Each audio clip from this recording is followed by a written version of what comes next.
It Happened on the Job, the podcast for relatable conversations with contractors.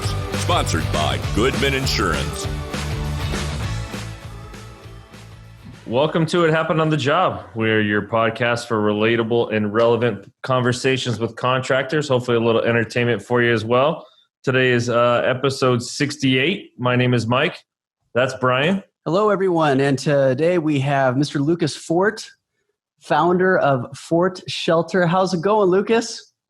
Going great. Thank you. I'm happy to be here. Thanks for joining us, man. We appreciate it. Yeah, super cool to have you here and have you on the Zoom. I know you were going to try to come in, and it sounds like this might be a more convenient way, which is awesome. But yeah, thanks for coming. My pleasure, guys. Well, hey, if you could just give us an introduction in terms of who you are and then how you got started in the industry and what you guys are doing today. Yeah, absolutely. So 11 years ago, I finished studying business at San Diego State University, and I was thinking about what I was going to do, as most students are.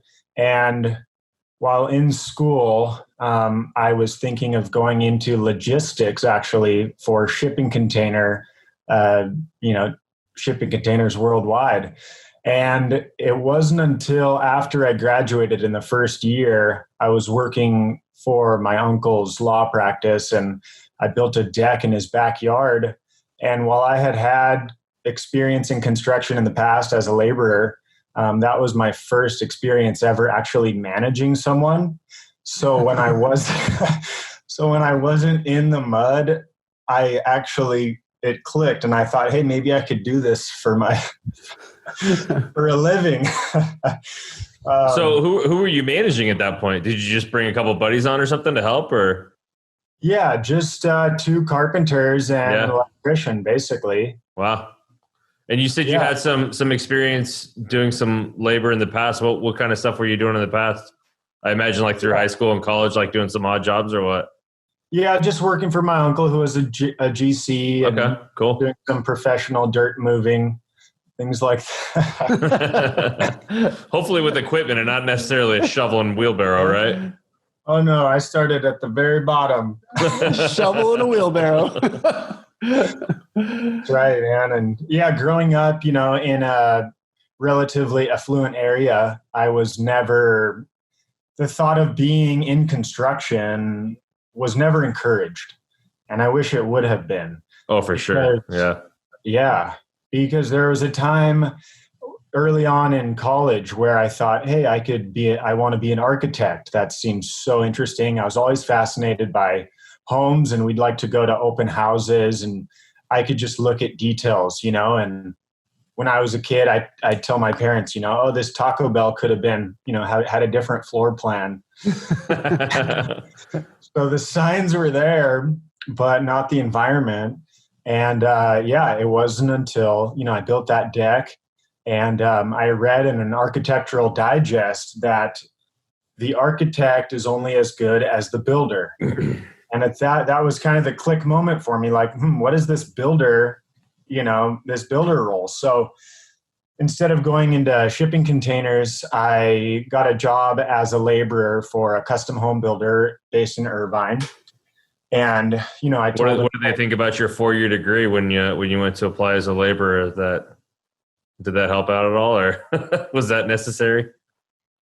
Probably not. I think what got me the job is I told them, if you give me the job, I'll work for you for free for 3 months. Oh yeah, there you go. Yeah. So yeah, I started at $14 an hour, with a 4-year degree, and they started me as a laborer, and 3 months in, they saw I had potential, and they promoted me to run a medium, a small remodel, but we completely gutted the house. It was like $500,000. And I was just the gopher, so my boss, the GC, he didn't have to communicate with the engineers or the interior designer or the architect. We would have weekly homeowner meetings, but it started there. And I progressively kind of just moved my way up. I wanted to work for different builders, and I ended up working for six different custom home builders as a superintendent over the course of 8 years. Wow. Wow. So, now you was that the last kind of stint before where you're at today? Where was that transition? Because I know you're talking about shipping containers before, which I think has a lot to do with what you're doing today. So how did that all kind of translate to where you're at? So the reason I left, I worked at so many builders is I always wanted to see what it was like on the other side of the fence. I worked my way up to a builder, that was building for, your heads of multinational corporations and A-list celebrities. And I thought, hey, if I can just get to that level, these projects will just be beautifully ran. And, you get to that level and then you realize, okay, the subs are amazing, but the budgets are so, are the lowest priority between, your schedule and your quality, that on the last custom home, I managed, we had $2 million in change orders before we even got to drywall. Ugh. Wow. How long was that? Was that the project? I think I saw you post something either on Facebook or it was at least the padding or the footing for like the basement or something like that. Some huge property. Yeah, that was in Crystal Cove. Okay. It was 14,000 square feet, had 2 basements. Yeah, a small shack. Yeah. We were like 900 something a square foot. And, we demoed the entire guest villa, rebuilt that. So basically the homeowner, he lived in London and he didn't take the time or something of that sort to understand his plans. So instead of really taking that time up front, we framed the entire house and then we walked through, right, with the architect and the designers and made the changes from there. Oh my gosh. Sounds pretty cost efficient and like I the guess smart if you way that to kind do of it. money, you don't Yeah. even care, right? Yeah. That's crazy. We talked to another guy a couple episodes ago. I can't remember who exactly it was, but he was talking. It was his dad. It was John Caglia, and he mentioned that that his dad was a GC, and they were doing large custom homes. And some of these projects would be 2-3 years because of all the change orders. They were making more money on change orders than they were on the initial project. Yeah, absolutely. And the one person that gets stretched the thinnest has the most responsibility, in my opinion, and doesn't get paid anymore. It's the superintendent. You're not seeing any of that change order profit. Which I'm assuming was you, right? Yeah, that's right, man. And the project manager above me, he was managing 5 homes. So, it's basically a cup game and you get your wrist slapped. It's a great company. I loved the experience, but very stressful. And after that project, I wanted to have that experience working for a builder like that, but I just said, this still feels kind of like a circus, and it's just, it's not efficient. And I got into this, business with a desire to master the craft in a way that, everything could be streamlined and I could pass on value to my friends and family and myself, which is ultimately who I was excited to build for. So I had, seen modular construction and buzz growing, and I decided in 2017 or the end of 2017 to make the jump to work for a modular builder. And there's kind of hotbeds in the Bay Area, LA, and San Bernardino County. So my family's closest to San Bernardino, and I ended up relocating there to be a lead project engineer for an established modular home builder in a large factory. And then I left that factory and I worked for another large factory that was more of a startup.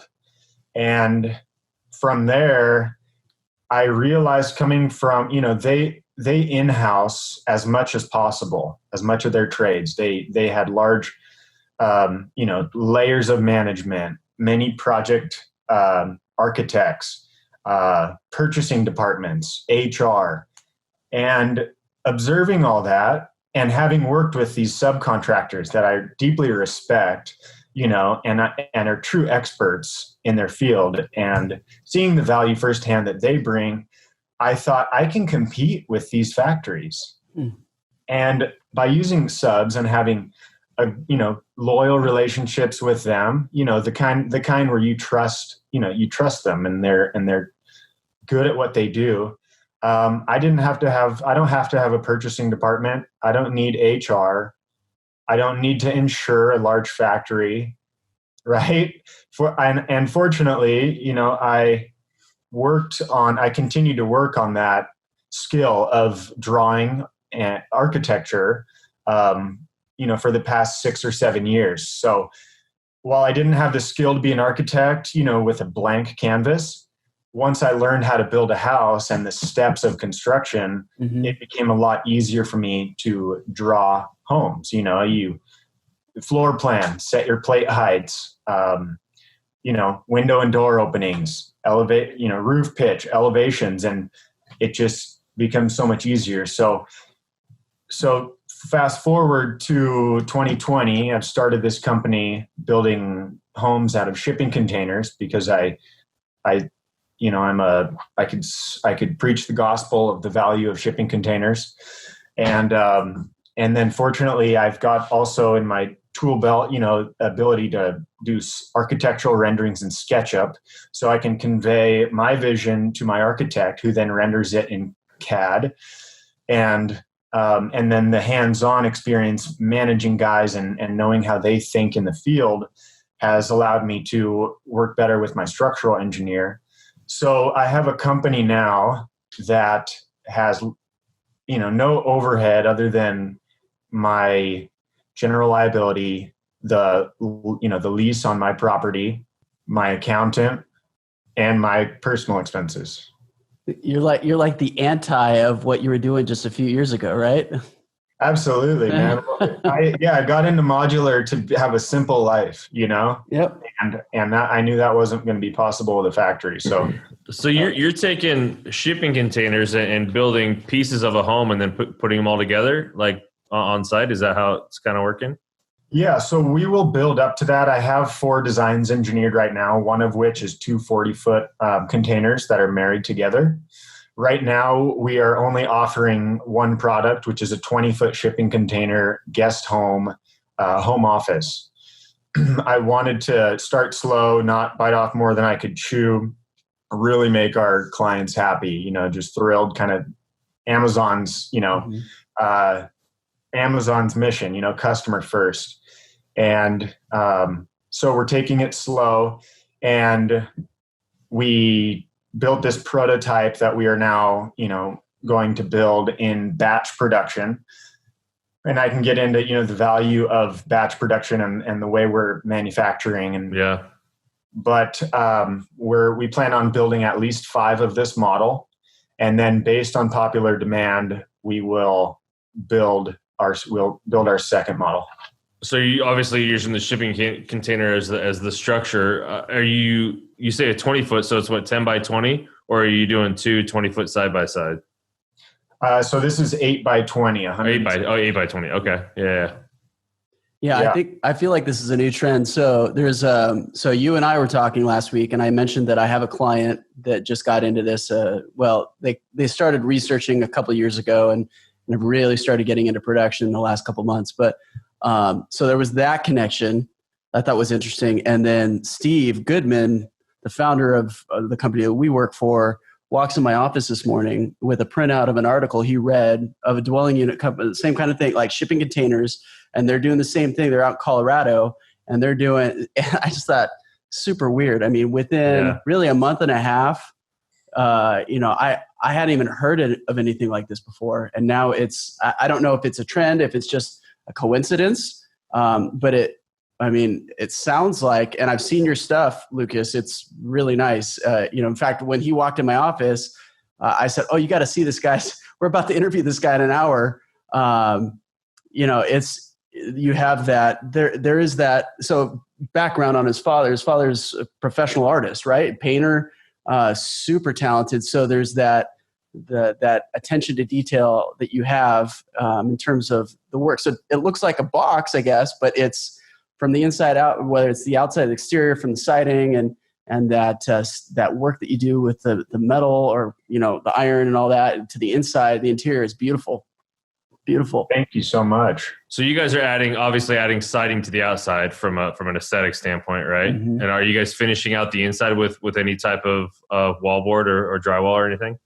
Yeah. So it looks like a house. Like from the inside, you can't tell you're in a container. And on the outside, we clad the structure for aesthetic purposes, but also because it shades the container. So you have protection. Insulates it a little bit. Yeah.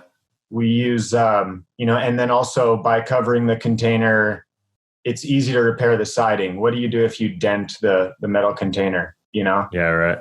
Yeah.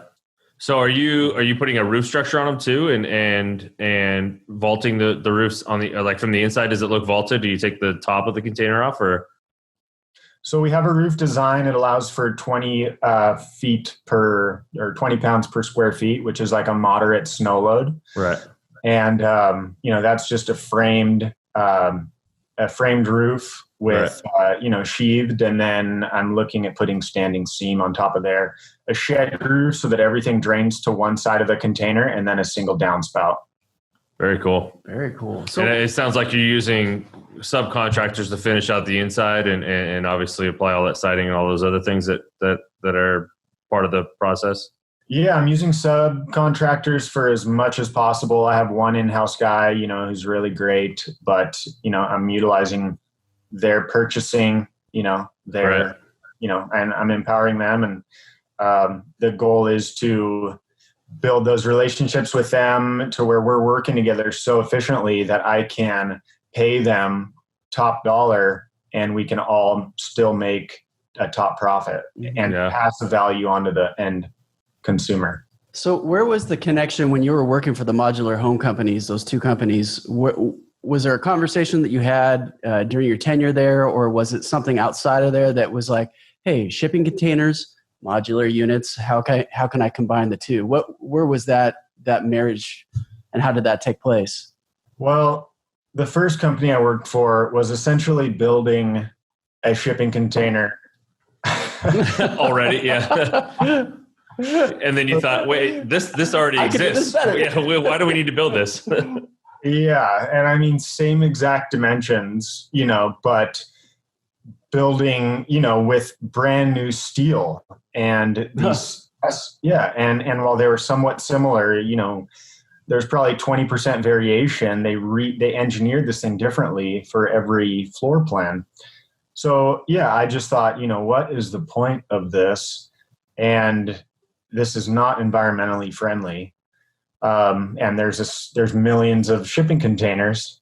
So let me research that. And then the second company I worked for, they were building strictly with framing, and they'd have an occasional rim joist like a 4x4 tube steel. But I saw the issues with cracking when they were marrying those together in the factory, and I just a shipping container is a tank. They're standardized worldwide to 1/4 of an inch. They're made of a metal C-joist floor system with 1 1/8" plywood subfloor, which is what we use in custom homes. You get for about $3,500 for a nice container. You get a structural floor system, your wall sheathing, a roof. It's all waterproof. It's relocatable, and you're recycling. Brilliant. Wow. So not to give away a trade secret, or if it is, feel free to tell me to piss off. But I mean, is it easy to find a shipping container to purchase? It's very easy. Oh, and no, I'm happy to share trade secrets. I mean, I hope that this business model is utilized worldwide. Yeah, because it only validates what you're doing, right? Yeah. Yeah, and I'd love to speak to that. But you can get a shipping container next day. You can buy it with a credit card. You can order. That's awesome. You can order 1,000 containers at once. That's incredible. Yeah, so from an installation standpoint, have you guys gone? I'm sure you have. I don't mean to insult you. I shouldn't have asked it that way. But What's the process of installation? I mean, do you guys lay the foundation when somebody purchases one and deliver and all that kind of stuff? So learning from my experience at these other companies, and not wanting to bite off more than I can chew, I will deliver the container curbside, but then I will act in a purely consulting role for the homeowner to hire a site general contractor. We've designed these so the site work is minimal. I mean, you have 18 by 18 footings at the four corners. Our prototype we've installed with a septic macerator ejection pump. So that thing can already pump your waste from the two lavies, the sink and the toilet, 150 feet, 15 feet vertically. So you don't have to worry about draining your sewer via gravity.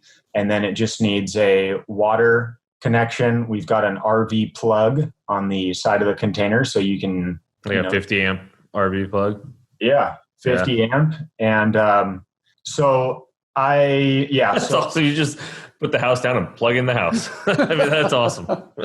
Yeah, man. And you can level it with a floor jack. Wow. So what's the plan looking forward like in terms of production and obviously it's a new company, so you guys are kind of rolling this out. What do you have ideas of where you're going to go with this and how soon and all that? Yeah. So first and foremost, we're going to build these 5 models. If the demand is there to continue building that, we'll just keep building it and improving our product as we go. We'll continue to keep our overhead as low as possible. We're going to build our relationships with our subcontractors and improve our product as much and as quickly as possible. While we grow our network market, we are allowing, we've got to impose some limitations on the amount of customization of these to be able to pass that economy of scale value to our end customer.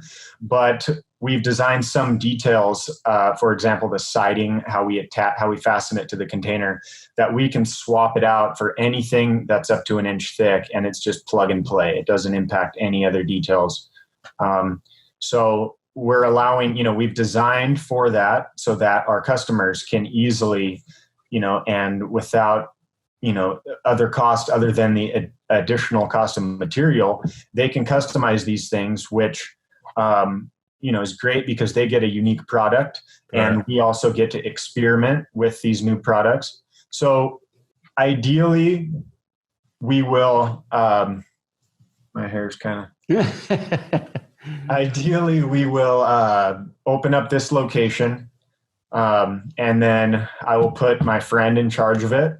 And my wife would really like to move closer to the coast, so hopefully we'll go to Oxnard, Camarillo, and then we'll open up another location there. And each location, each manufacturing, hub, facility, hub, if you will, will only build one model at a time. Like one specific model, or are you talking about in terms of production? Like one unit. Okay. Yeah.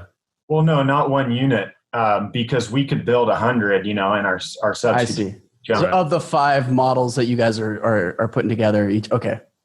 Yeah, because I don't want the guys on site to have to think of anything while they're on that project other than this is the model we're building. Mm-hmm. Got it. That makes sense. So, are you guys, I mean, I saw that one that you have online, and I'm assuming that's your prototype that you guys have worked on. Are you rolling any of these out soon, or what's that timeline look like? Yeah. So we're in the middle of surveying everyone that has signed up. Oh, cool. For more info. And we've got, a number of questions that basically, lets us know how good of a fit we are, what what the next group, from the people that are ready to go, how far away they are from being ready to go. And we've got a Q&A live with them next Wednesday, and which, if anyone would like to join that listening, you can go to forteshelter.com, FORTE shelter.com, and just sign up for our emailing list on the form on that homepage. Cool. So you can join that Q&A, and then we'll collect deposits. And for the first five people, we'll start building theirs in October. Wow. And how long do they take to construct roughly? What's your estimation on them? So we are allowing ourselves 12 weeks, but I estimate it to be significantly faster than that. Yeah. Wow. That's awesome. Yeah. And just, what's one run to the consumer right now? Sorry, one run? What does one cost to a consumer at this point? We haven't finalized pricing because we're still going to have those one-on-one conversations and see, where we need to flex. So from an interior standpoint, I mean, what are you guys doing inside? What is it, 8 by 20, so 160 square feet? What are you guys doing inside there? From a aesthetic standpoint or a functionability standpoint. Yeah, so we've got on one end we've got a 7-foot sofa that unfolds into a queen size bed. After that, we have a 7-foot 6-inch kitchenette with a 2-burner, 2 electric burner, a full-size sink, a mini fridge, and an air fryer. And then beyond that, we have a 3-foot custom shower. And then as you move laterally, at that point, you're at the end of the container, then you move laterally, and we have a vanity, with a sink, and then next to that, a wall-hung toilet. And then you come back on the other side of the container and you have about a 7-foot area just clear in front of the door. And then we have a 3-foot desk that folds down against the wall or can serve as a dining table. And then behind me are the cargo doors, and you can open those up. And, so real quick, you're in the prototype as we speak then? Yeah. That's cool. No way. Oh, really? I mean, only fitting, right? Hey, it does make sense. Yeah. I kind of wondered, but I didn't know until you mentioned those doors behind you. Wow. All right. And so that's the residential version. And then you mentioned office kind of more towards the beginning. Do they have the choice if they want to have like that backyard guest house / office to say, hey, I want the office model versus the guest house model? Absolutely. So we encourage everyone's feedback, and we actually think that a home office with a rooftop deck is going to be our next model, with like a little spiral staircase to the top and finish out the top with a fence or a wall or something. That's that's awesome. Well, and it makes sense too with COVID. Yeah. People, I mean, I feel like we've had several of these conversations, whether offline or online, in terms of, people working at home, commercial real estate, and what's that going to turn out to be, and, over the coming years. And so if more and more people are working at home, especially here in California, you need a place to work where long term your kids and dog aren't running in and jumping in on the Zoom calls. I think for right now it's permitted, but after a while we got to find a new norm if it indeed goes that route. And what a perfect solution! Yeah. Super cool. And then if you get in trouble with the wife, you just pull down the Absolutely. Oh, super. So cool. is that one that you're in at your factory location or is it at your house, and you just are you in it just to kind of engulf yourself in it and see what improves, or what kind of, I mean, I would imagine you just spend time in it just to see what else you would need. Absolutely. So this is in my front yard. I took down half of my rickety old garage to make a space for it. That's so cool. So if you're out there and you think you don't have enough room, this is what I needed, as a home office. And I ended up putting a full bathroom in it and a kitchenette because I wanted to have that experience out the gates of building that. Yeah. Well, and it's a good showcase. So you're like your own little beta tester, right? Yeah. Absolutely. Yeah. Being the first one, I put in thousands of hours of thought into this, but being that it was the first one, I wanted to build it for myself and live in it. The precise reason you mentioned. Yeah. That's so cool. Wow. Pretty awesome, man. It's just revolutionary in so many ways. I feel like there's been a lot of these episodes where we've had these guys come up with new ideas and new thought. Just really cool.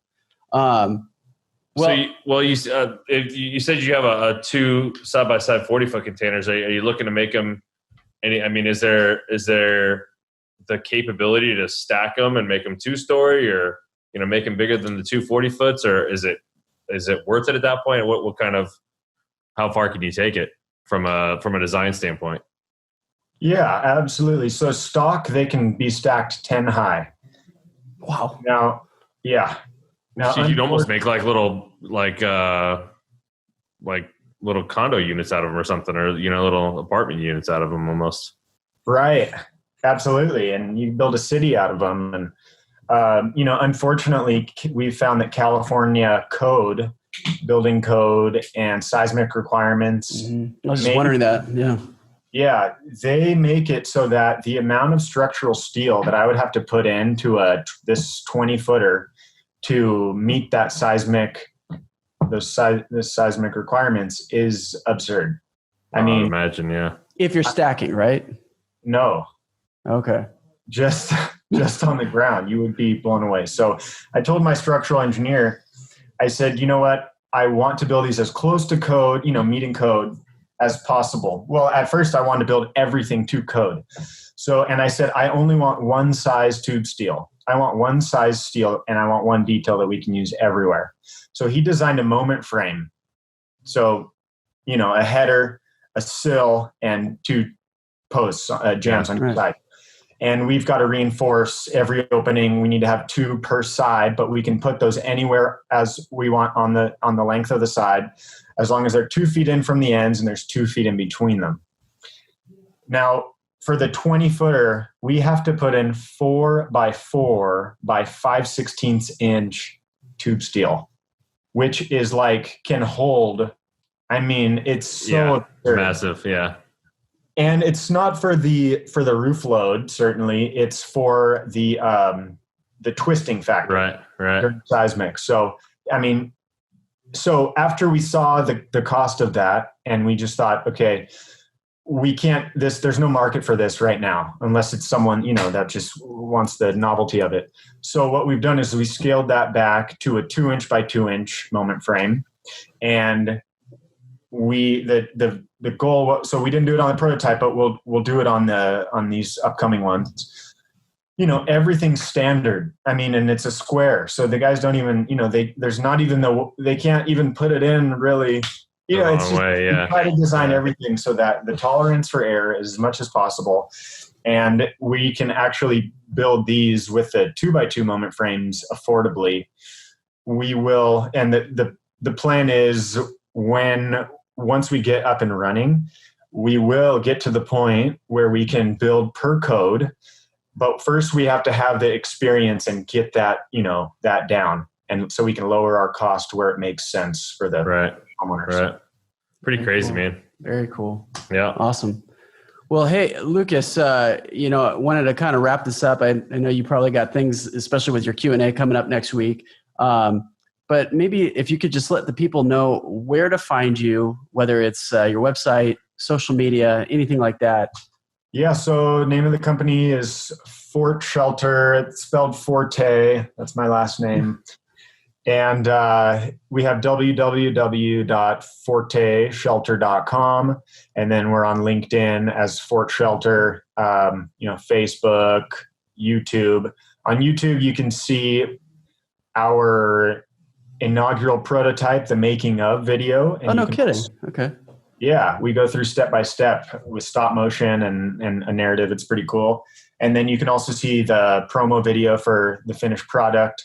On our website as well, you just go to the gallery page and there's links at the top there. Very cool. Awesome, man. Very cool. Yeah, very awesome. Lucas, thanks for coming on today, man. Really appreciate you and your new product that's coming out, and excited to see how that goes. My pleasure. Thank you so much for having me. Cool. Thank you, sir. Yeah, keep in touch and look forward to what you guys are doing, man. Okay, will do. Awesome. Have a good one. Thanks, Lucas. You too. Bye. Bye-bye. Hey, thanks for listening. And if you've made it this far, go ahead and give us a like or 5 stars or whatever means you like us. Make sure to subscribe so you don't miss our next episode. And check out our website for more video content and extras. While you're there, shoot us a message if you want to be a guest. We'd love to have you on. Thanks again, and we'll see you next time.